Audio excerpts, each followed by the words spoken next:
Hello everyone, आप सभी का हमारे यूट्यूब चैनल पर स्वागत है। मैं आपको पढ़ाने वाली हूँ पाइथन प्रोग्रामिंग लैंग्वेज।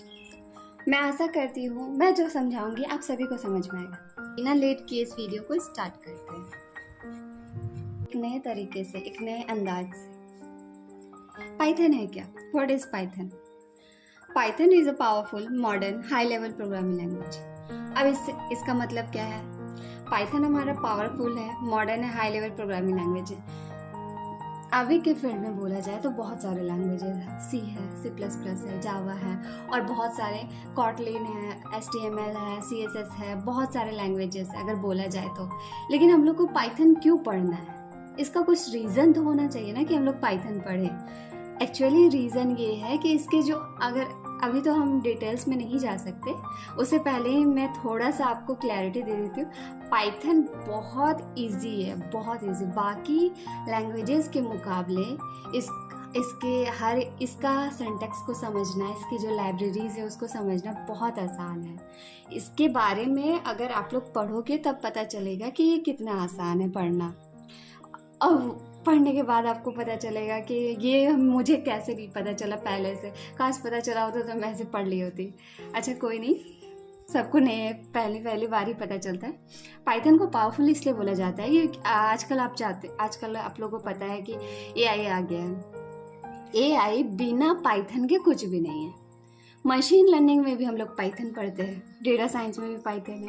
AI पढ़ने के लिए भी सबसे पहले हम लोग को पाइथन पढ़ना होता है। पाइथन में ऐसा है क्या? बाकी लैंग्वेजेस भी तो है ना, C++, हैश, सी, जावा, उसमें ऐसा कुछ क्यों नहीं है जो सिर्फ पाइथन ही दे सकता है?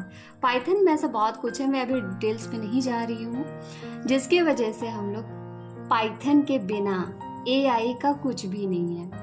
मतलब अगर हम लोग चाहे कि पूरी तरह से AI को ट्रेंड कर दे या कुछ भी कर दे या AI को कोई इंस्ट्रक्शन दे दे, तो बिना पाइथन के हम लोग नहीं दे सकते। बिना पाइथन के इंस्ट्रक्शन के हम लोग नहीं दे सकते, बिना उसके कोड के, बिना उसके एल्गोरिदम के।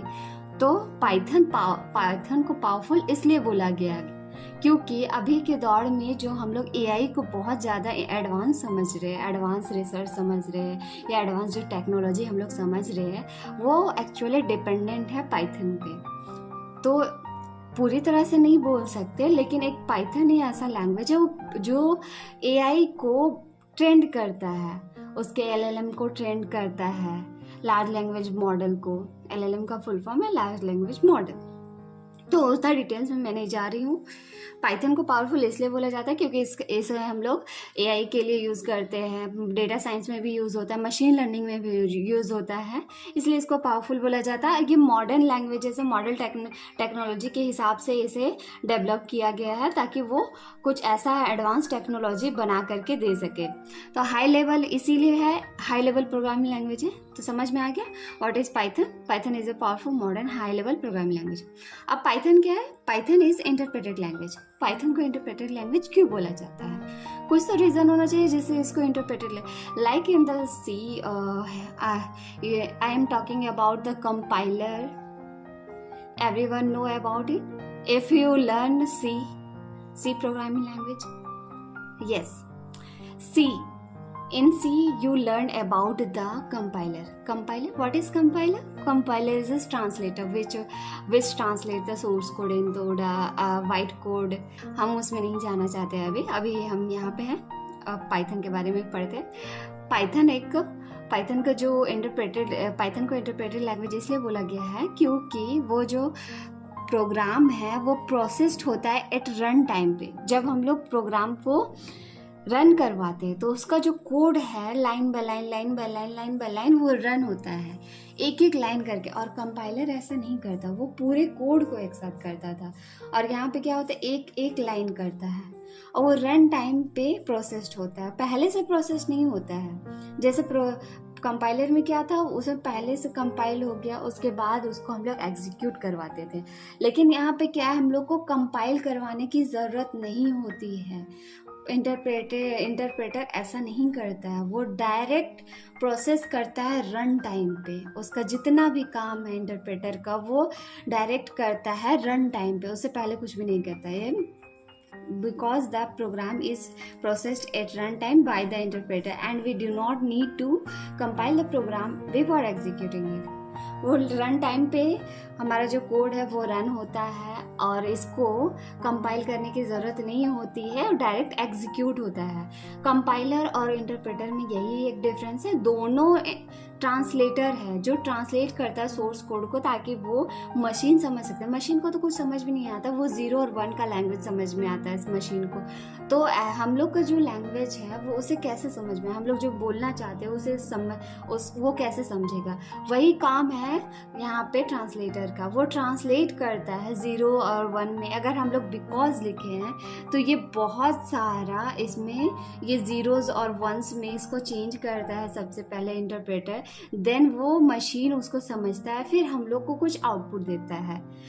तो इसीलिए इंटरप्रेटर एक हमारा ट्रांसलेटर है। अब बोल सकते हैं ये बेस है, बिना उसके तो मशीन की भाषा हमें नहीं समझ पाएंगे और हम हमारी भाषा मशीन को नहीं समझ पाएंगे। तो ये एक मीडियम है, बोल सकते एक मीडियम है, इंटरमीडियम का काम करता है जो हम लोग की बातों को मशीन तक पहुंचाता है और मशीन की बातों को, मशीन क्या बोलना चाहता है वो हम लोग तक पहुंचाता है। अगर हम लोग कुछ लिखे हैं तो उसका आउटपुट क्या होगा वो मशीन देता है हम लोग को इंटरप्रेटर के द्वारा, वो उसको चेंज करके देता है हम लोग के लैंग्वेज में, और हम लोग का लैंग्वेज को मशीन के लैंग्वेज में चेंज करके उसको देगा ताकि मशीन उसको समझ सके।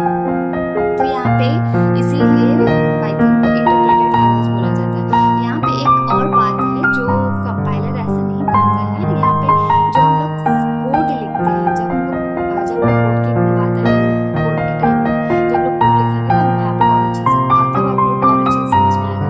जब लोग कोड लिखते हैं तो उसका लाइन बाय लाइन रन होता है इंटरप्रेटर में, बट ऐसा कंपाइलर नहीं करता। ये इंटरप्रेटर की खासियत है, interpreter line by line execute करता है कोड को।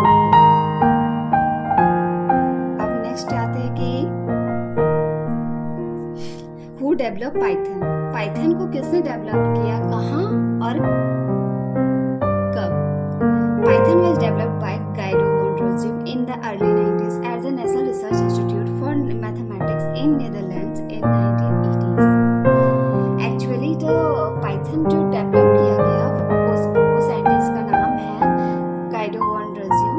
इन द 90s टाइम, सोच कितने सालों पहले, अर्ली 90s में इसे डेवलप किया गया।